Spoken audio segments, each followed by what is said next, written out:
Olá, meus amigos do canal Cidadão Celestial, tudo bem com vocês? Sejam bem-vindos de volta à nossa classe bíblica do livro do Apocalipse. Se você parou este tempo para estudar a Bíblia, louvado seja Deus. Nós iremos hoje dar continuidade, então, à nossa série de estudos do Apocalipse. Já chegamos no estudo de número 13. Hoje nós vamos estudar os capítulos 15 e 16 do livro do Apocalipse. Vamos estudar sobre as 7 últimas pragas que serão derramadas sobre a terra. Será que essas pragas elas são literais? Será que essas pragas elas são simbólicas? Será que já foram derramadas? Estão no passado ou será que elas serão derramadas ainda? Tudo isso nós vamos abordar no vídeo de hoje, então não perca o estudo, vai ser muito interessante e tenho certeza que vai ser uma grande bênção para a sua vida, porque sempre é. Quando a gente para estudar a palavra de Deus, nós somos grandemente abençoados. Se você não é inscrito no nosso canal, deixa aqui o meu convite para que você se inscreva, curta este vídeo, compartilhe com seus amigos, com a sua família, para que assim outras pessoas sejam incentivadas a continuar estudando a palavra de Deus. Se você perdeu algum estudo anterior, tem uma playlist no nosso canal, Bíblia Fácil Apocalipse, você pode acessar essa playlist e acompanhar os estudos anteriores, ok? Então que o Espírito Santo conduza mais uma vez o nosso estudo e que Deus possa nos abençoar grandemente.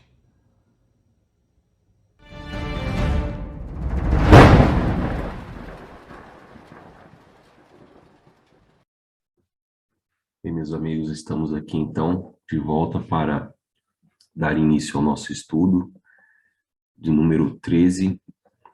Nós vamos estudar hoje a respeito das últimas 7 pragas que serão derramadas na terra. Estudaremos então os capítulos 15 e o capítulo 16, mais o capítulo 16. O capítulo 15 é mais uma introdução, tá certo? Então, antes de começar, é importante que você, se possível, tenha a sua Bíblia aí com você. Eu acho importante nós folhearmos a palavra de Deus, a gente ter a Bíblia ali na mão para poder ler os textos, conferir, né, para ver se aquilo que eu estou dizendo está correto. Sejamos como os bereanos, né?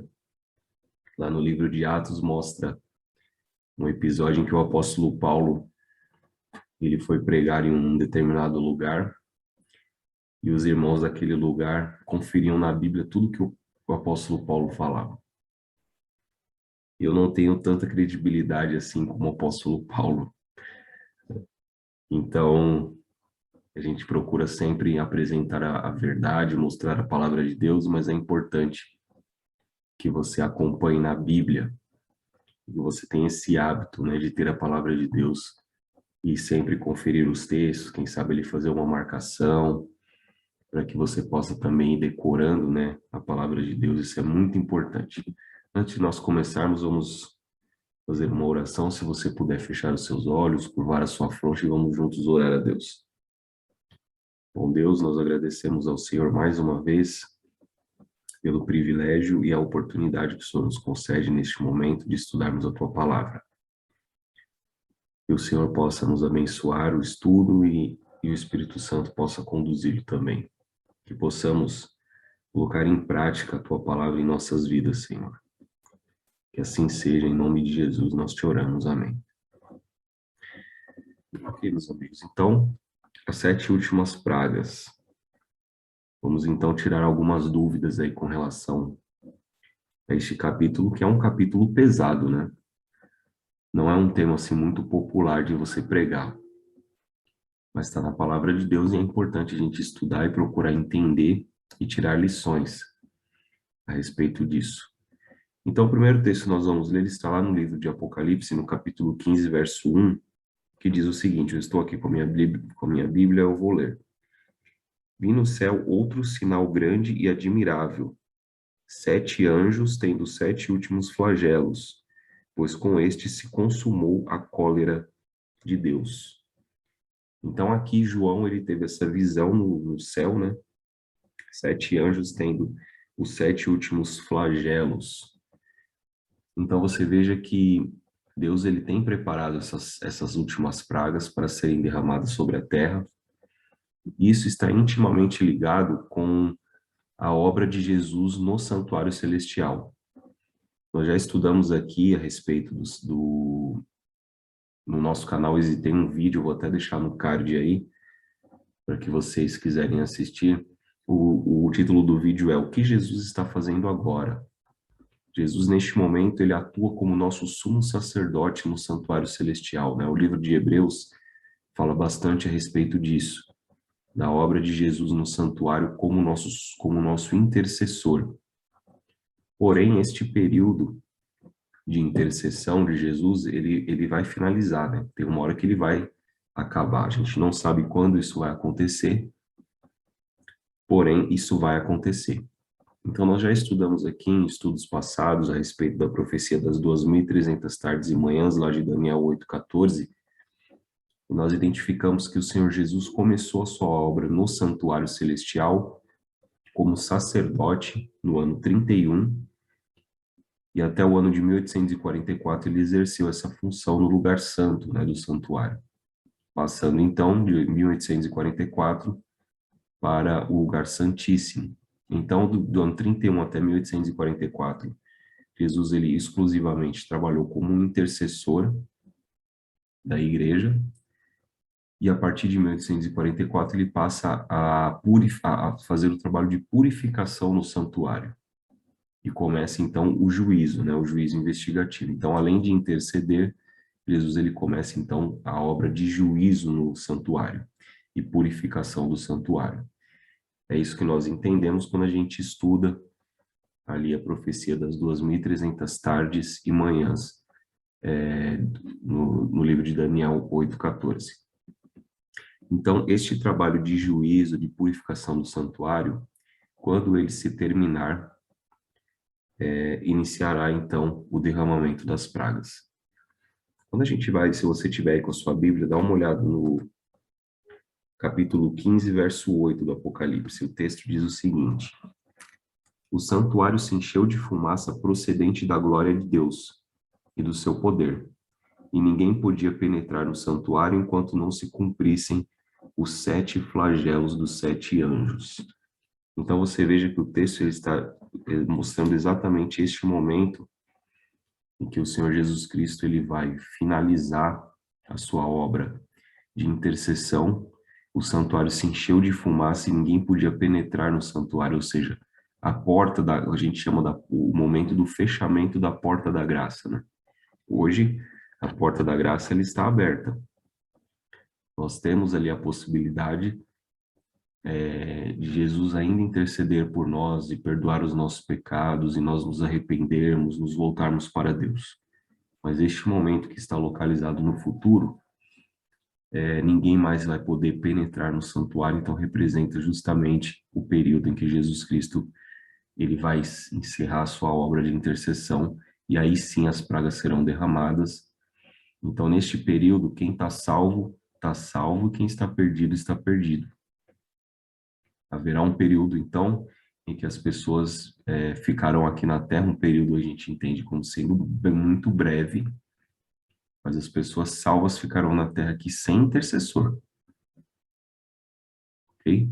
E aqueles, então, perdidos, eles estarão perdidos para sempre, não poderão mais ter a oportunidade de arrependimento e de confissão dos seus pecados e de intercessão por parte de Jesus. Você veja que tem um texto no Apocalipse, se você puder aí dar uma olhada no Apocalipse capítulo 22, no verso 11. O texto está dizendo o seguinte: continue o injusto fazendo injustiça, continue o imundo na prática continue imundo ainda sendo imundo, o justo continue na prática da justiça e o santo continue a justificar-se. Então, nós entendemos que esse texto representa este período em que a porta da graça vai ter se fechado, o Espírito Santo ele vai se retirar dessas pessoas impenitentes, os perdidos, e sem o Espírito Santo, meus amigos, não existe possibilidade de arrependimento. O Espírito Santo é quem conduz a pessoa a Jesus Cristo, né, para que possa receber o perdão. O Espírito Santo trabalha na nossa mente, no nosso coração, para que a gente se arrependa e busque o perdão. Agora, sem o Espírito Santo, não tem como. Então, à medida que o Espírito ele se retira da pessoa, e o Espírito Santo está ali constantemente a apelar e a pessoa vai rejeitando, vai protelando, vai deixando para lá os apelos.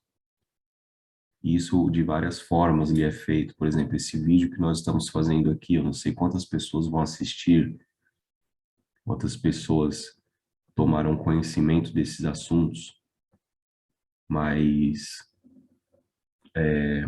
quem assistir, o Espírito Santo está apelando ao seu coração para que você se arrependa, confesse os seus pecados, deixe os seus pecados e se volte para Jesus.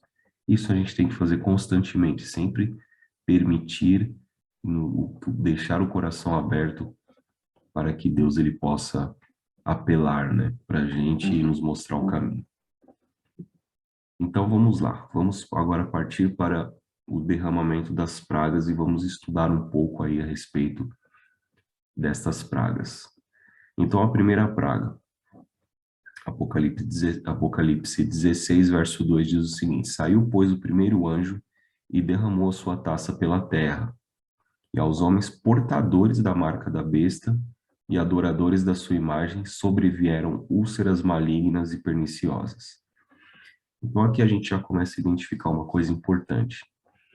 Essas pragas, elas serão derramadas às pessoas que serão portadoras da marca da besta e adoradores da sua imagem, ou seja, aqueles que rejeitaram a lei de Deus e aceitaram a marca da besta. Nós já identificamos aqui a marca da besta, o que que é, nos estudos anteriores. Se você quiser acessar aí a nossa playlist do canal, você pode acessar e estudar o capítulo 13, nós dividimos em duas partes. Eu vou até deixar aqui na descrição também para que você possa acompanhar. E aí você vai entender o que é a marca da besta. Estudamos na semana passada o capítulo 14, as 3 mensagens angélicas. E o último apelo ali, né, da terceira voz, o texto ele diz que ele está dizendo para as pessoas não adorarem a besta e não receberem a sua marca na fronte ou sobre a mão. Ou seja, essa marca, quem receber vai estar consciente, vai receber em consciência, né? E aí, então, a pessoa fará ali a sua escolha e após o fechamento da porta da graça, após o fim da intercessão de Jesus no santuário, a pessoa, então, irá receber o derramamento das pragas. Existe um paralelo muito importante com essas pragas e as pragas do Egito, as 10 pragas que foram derramadas no Egito. Você veja que ali Deus ele pediu para que o povo matasse um cordeiro e passasse o sangue nos batentes das portas, né? Justamente ali para que o anjo da morte, da última praga, quando ele passasse e visse a casa com um sinal, o selo, né? O sangue ali foi o selo, aquela casa estaria selada e o anjo passaria e não causaria dano. Então, o povo de Deus foi protegido das pragas e será também quando essas 7 últimas pragas forem derramadas. Algumas pessoas dizem que antes do derramamento das pragas, a igreja vai ser arrebatada secretamente por Jesus. Mas nós não entendemos isso. Nós vamos estudar melhor isso quando nós estudarmos mais à frente sobre a volta de Jesus. Então, esse negócio de que a igreja vai ser arrebatada secretamente não existe. Isso não existe.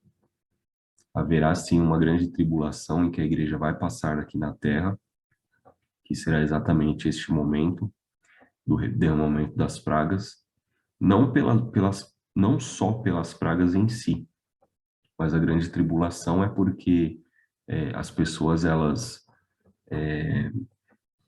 ficaram angustiadas, achando que poderão ter algum pecado não confessado Jesus Cristo não vai estar mais no santuário, né, para poder interceder. Então essa vai ser a principal angústia, lógico, o derramamento das pragas.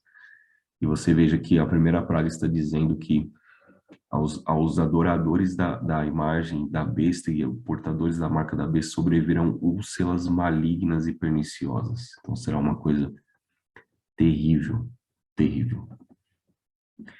A segunda praga, derramou o segundo anjo a sua taça no mar, e este se tornou em sangue como de morto, e morreu todo o ser vivente que havia no mar.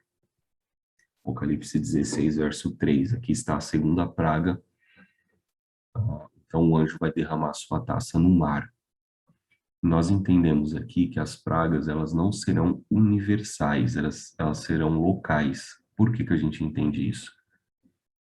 Porque se todo o mar, o 100% do oceano da Terra fosse atingido, todo mundo morreria.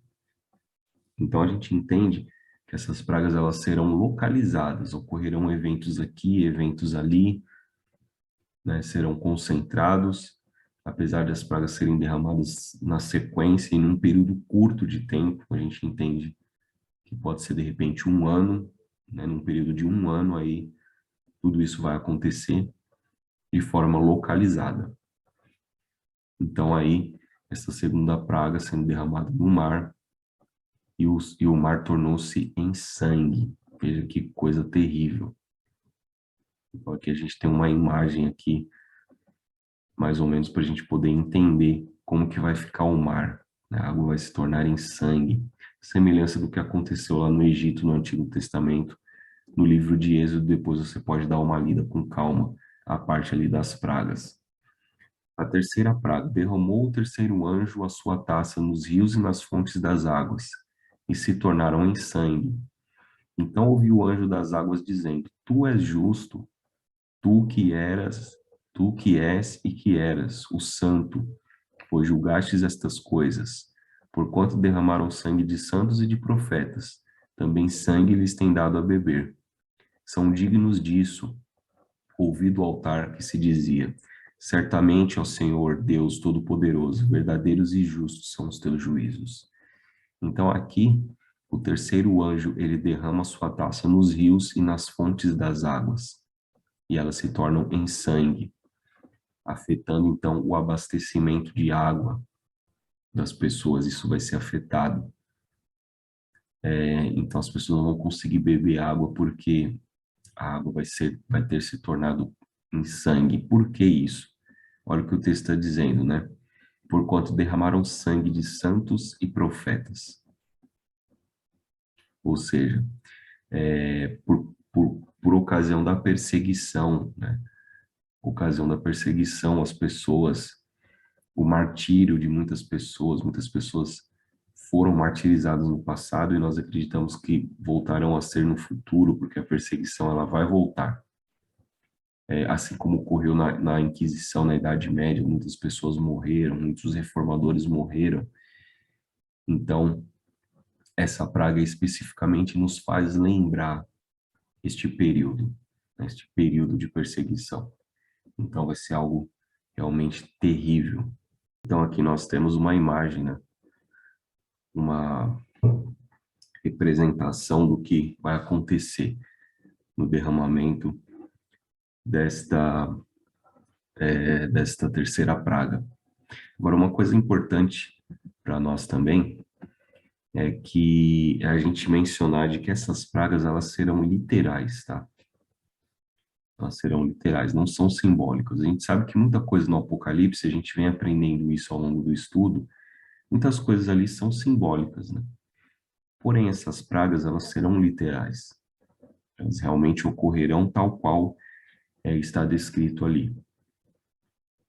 Aí você me pergunta, mas como que a gente pode identificar essas pragas como sendo literais? Você veja que o Apocalipse ele tem uma estrutura ou ele segue um padrão, se podemos dizer assim, que quando algo é simbólico, normalmente o anjo que dá as visões para João, ele vem e explica depois. Ele diz, olha, por exemplo, quando a gente vê uma besta que sobe do mar, Lá na frente o anjo diz, né? As águas que viste são povos, multidões, nações e línguas. No livro de Daniel também a gente vê esse padrão, né? O anjo ele diz para Daniel que os animais que viste são reis e são reinos e reis, né? Então aqui nas pragas a gente não vê isso. A gente vê ali o texto descrito e não vê o anjo dizendo, por exemplo, depois explicando, né, as fontes das águas são de repente algum símbolo, alguma coisa. Então por isso que nós entendemos que essas pragas realmente elas serão literais. E aqui a gente tem, né, a representação dos mártires, dos profetas sendo sacrificados, sendo martirizados. E isso está ligado, então, relacionado aí com o derramamento da terceira praga. A quarta praga. O quarto anjo derramou sua taça sobre o sol e foi-lhe dado queimar os homens com fogo. Com efeito, os homens se queimaram com intenso calor e blasfemaram o nome de Deus, que tem autoridade sobre esses flagelos, e nem se arrependeram para lhe darem glória. Olha que terrível vai ser o derramamento dessa quarta praga, né? Porque você imagina, na primeira praga, as pessoas elas sofrem com úlceras malignas e perniciosas, é o que o texto diz.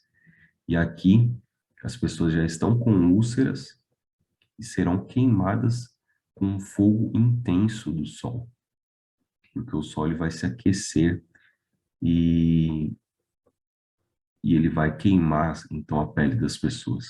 Vai ser algo terrível.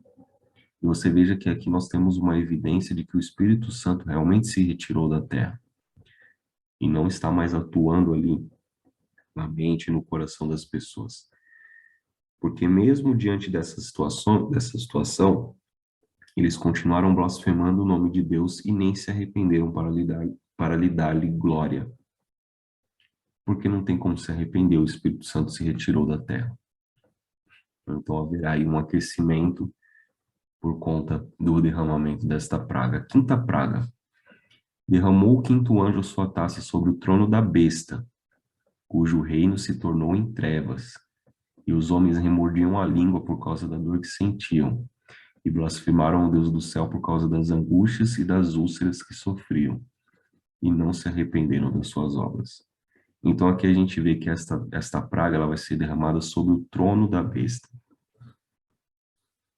Então qual é a besta que possui um trono?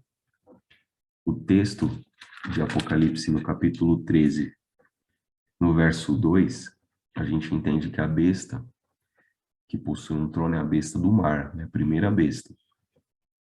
Porque o texto no verso 2 está dizendo assim, deu-lhe o dragão o seu poder, o seu trono e grande autoridade. Então não é a besta da terra, né? Porque esse texto não se refere à besta da terra, e sim à primeira besta, a besta do mar. E aí, mais uma vez, né? Se você quer saber, quer identificar essa besta, procure assistir aí o nosso vídeo na playlist, a besta que sobe do mar, para você poder entender esta besta, né? Quem ela representa, né? Que poder é esse? Que já está atuando, que já vem atuando há bastante tempo e está atuando nos dias de hoje com bastante força, inclusive. Então, esta quinta praga será derramada sobre o trono dessa besta.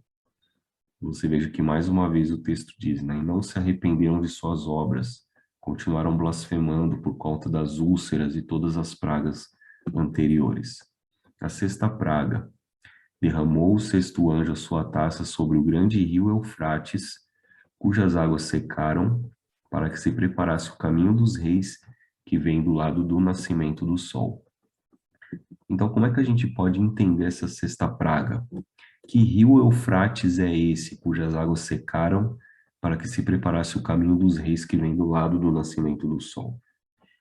Então, vocês, quem lê a Bíblia aí, quem estuda a Bíblia, quem faz ano bíblico, assim como eu, aliás, se você não faz ano bíblico, eu te dou aqui, oriento você a fazer. É muito gostoso você ler a Bíblia durante todo o ano, 2, 3 capítulos por dia. E todos os dias você tem ali contato com a palavra de Deus e você vai decorando os textos e você vai, e o Espírito Santo vai trabalhando no seu coração, isso transforma a sua vida, tá? É uma coisa, uma dica que eu te dou. Então, aqueles que leem aí, estudam a Bíblia, quando a gente vai para o livro de Daniel, a gente vê ali relatado a queda de Babilônia, né? Babilônia caiu, se eu não me engano, no ano 539 a.C. E como que foi a queda de Babilônia? Os Medo-Persas, o rei Medo, né, o rei Dario, ele com seu exército, ele desviou o curso do rio Eufrates. Babilônia era uma cidade, né, um império cuja cidade era praticamente inexpugnável, porque eles tinham muros muito altos, muito fortes, e passava um rio ali no meio da cidade. Então, o rei Dario, ele desviou ali o curso do rio Eufrates, e ele então invadiu a Babilônia e derrubou Babilônia, conquistou a cidade de Babilônia através desse desviar do rio. Então, quando o texto ele diz aqui que o sexto anjo derramou sua praga sobre o grande rio Eufrates, cujas águas secaram, isso daqui sim a gente pode entender como simbólico. Então, aqui a Babilônia já não existe mais. Então, e tudo isso daqui, isso sim, assim, a gente pode considerar como simbólico. E aí, quando o Apocalipse lembra que sempre que a gente vê águas no Apocalipse, isso significam grande quantidade de pessoas. Então, esse secamento do rio Eufrates significa que a besta, que é representada lá pela primeira besta em Apocalipse 13, como eles têm um grande apoio popular, as pessoas deixarão de apoiá-la. Porque, vamos pela lógica aqui, as pessoas aceitaram a marca da besta, rejeitaram o selo de Deus, né, e seguiram e adoraram a besta. E mesmo assim elas estão sofrendo o derramamento das pragas. Então essas pessoas, vamos dizer assim, meio que elas vão se revoltar contra a besta e vão abandoná-la. Então isso é a representação do secamento do rio Eufrates. Falando assim de uma forma bastante resumida e simples. Será a perda do apoio popular, né, das pessoas para com a besta. Ok? Então a sexta praga continua dizendo o seguinte: então vi sair da boca do dragão, da boca da besta e do falso profeta, três espíritos imundos semelhantes a rãs, porque eles são espíritos de demônios operadores de sinais e se dirigem aos reis do mundo inteiro com o fim de ajuntá-los para a peleja do grande dia do Deus Todo-Poderoso. Então se juntaram no lugar em que hebraico se chama Armagedon. Então, aqui a gente pode entender o seguinte: como houve esta perda popular aí por parte das pessoas que deixaram a besta, né, que abandonaram a besta, então você veja que ali será permitido para esse trio satânico, né, esses três espíritos imundos semelhantes a rãs, que são espíritos de demônios, operadores de sinais, então eles vão talvez ali operar sinais para tentar recuperar esta perda popular, né? Essa perda de popularidade por parte das pessoas. Então você veja que da boca da besta, da boca do dragão e do falso profeta.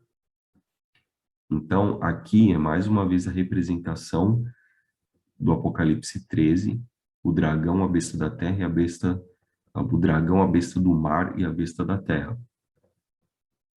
Então aqui esse falso profeta a gente pode entender como sendo a besta da terra, ok? E esses espíritos imundos semelhantes a rãs. Muitos teólogos dizem que esses três espíritos imundos aqui é justamente o que é representado pela besta do mar, que nós entendemos como sendo Roma papal, ou seja, o catolicismo romano.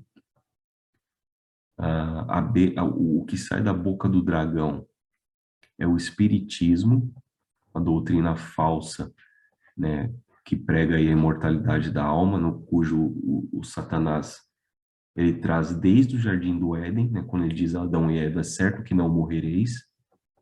Ali ele começa, ali, inaugura o espiritismo, né, a mentira da imortalidade da alma, e o falso profeta, representando os Estados Unidos da América, o protestantismo apostatado, ou seja, o protestantismo que se afastou da verdade de Deus, que transgride a lei de Deus. Ok? Então, quem são esses três espíritos imundos semelhantes a rãs? Justamente o catolicismo romano, o espiritismo e o protestantismo que se afastou da verdade.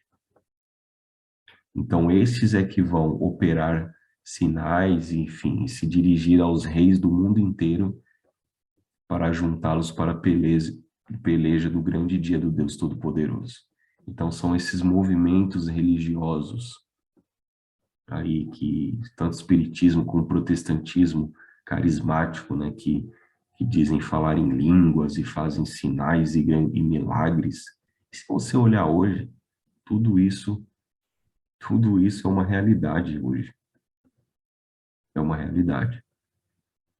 Então você veja como a palavra de Deus ela nos orienta para que a gente se afaste desses movimentos religiosos que são afastados da palavra de Deus. Né? Que é uma coisa muito séria, né?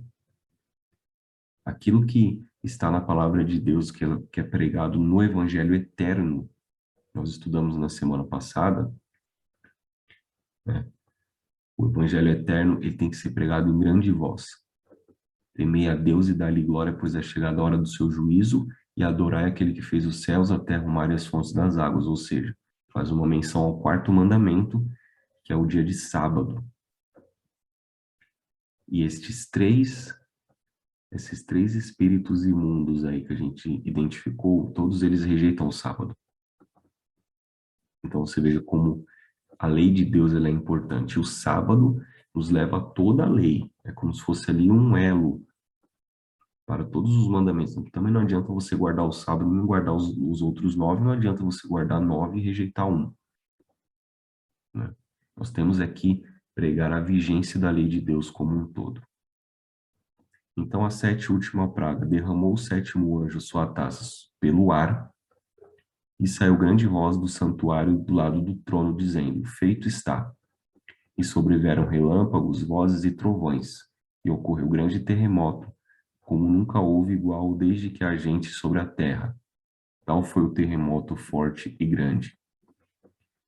E a grande cidade se dividiu em 3 partes, e caíram as cidades das nações. E lembrou-se Deus da grande Babilônia. Nós já identificamos aqui Babilônia como sendo essa confusão religiosa, né, que existe hoje no mundo. Então Deus se lembrou da grande Babilônia para dar-lhe o cálice do vinho do furor da sua ira. Todas as ilhas fugiram, e os montes não foram achados. Também desabou do céu sobre os homens grande saraivada, com pedras que pesavam cerca de 1 talento. Sabe quanto pesa 1 talento? 40 quilos. Cerca, né, de 40 quilos. E por causa do flagelo da chuva de pedras, os homens blasfemaram de Deus, porquanto o seu flagelo era sobremodo grande. Então você imagina, as pessoas com úlceras malignas, não tem água para beber, o mar se tornou em sangue, o sol está aquecendo o mundo de forma a queimar as pessoas. Mesmo assim, eles ainda vão se juntar para essa batalha que se chama da Batalha do Armagedon, que é uma batalha espiritual. E aí Deus vai fazer então com que sejam derramadas uma saraivada de pedras, pesando cerca de 40 quilos. Então, meus amigos, a gente para perguntar, né? Por que tanto sofrimento? Você veja que Deus ele vai permitir que essas coisas aconteçam, ele vai fazer com que essas coisas aconteçam, porque quando a gente vai lá para o livro do Êxodo e a gente estuda a respeito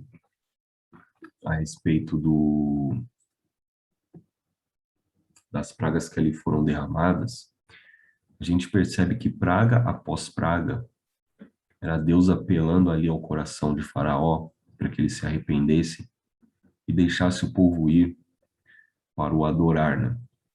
E Faraó rejeitando, rejeitando e rejeitando. Então, como Faraó não estava deixando o povo ir, Deus então fez derramar as pragas para que assim o povo pudesse ser liberto. E assim será necessário no tempo do fim, antes da nossa libertação, que ocorrerá através da volta de Jesus. Deus ele vai fazer derramar essas pragas para todos aqueles que rejeitaram a sua verdade, rejeitaram os seus apelos. E essas pessoas naturalmente elas vão se voltar contra Deus. Você imagina uma pessoa sem a intercessão do Espírito Santo? Se nós, muitas vezes, na igreja, estudando a Bíblia, orando a Deus, buscando uma vida de santidade, a gente faz coisas estranhas porque somos pecadores. Imagina quem não faz. Imagina a pessoa, o ser humano agindo sem digamos assim, o freio do Espírito Santo. Então, meus amigos, realmente a coisa não vai ser boa. Mas nós não precisamos passar por nada disso. Nosso Deus, ele é misericordioso. A palavra de Deus diz que Deus, ele é longânimo e ele retarda tudo isso para que o ser humano se arrependa e se volte para ele. Porque Deus não quer que nenhum filho seu sofra.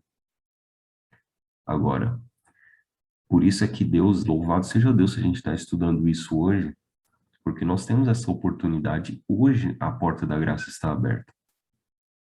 E nós temos a oportunidade hoje de buscar a Deus e evitar que tudo isso aconteça conosco. Então, que assim seja. O meu desejo para você e para mim também é que a gente possa buscar o arrependimento, buscar a Deus enquanto se pode achar, porque em breve, meus amigos, a porta da graça vai se fechar. E aí, a gente sabe, acabamos de ver tudo o que vai acontecer neste mundo. Que Deus possa te abençoar muito grandemente, que você continue, por favor, estudando a Bíblia, continue meditando na palavra de Deus e colocando em prática, porque a gente fazendo isso, nós só teremos benefício, só teremos a ganhar, né? Estudando a palavra de Deus, buscando comunhão diária com Deus e com o Espírito Santo e o perdão dos nossos pecados através da intercessão de Jesus no santuário celestial. Deus possa abençoar você e a sua família. Uma boa semana e até o próximo estudo.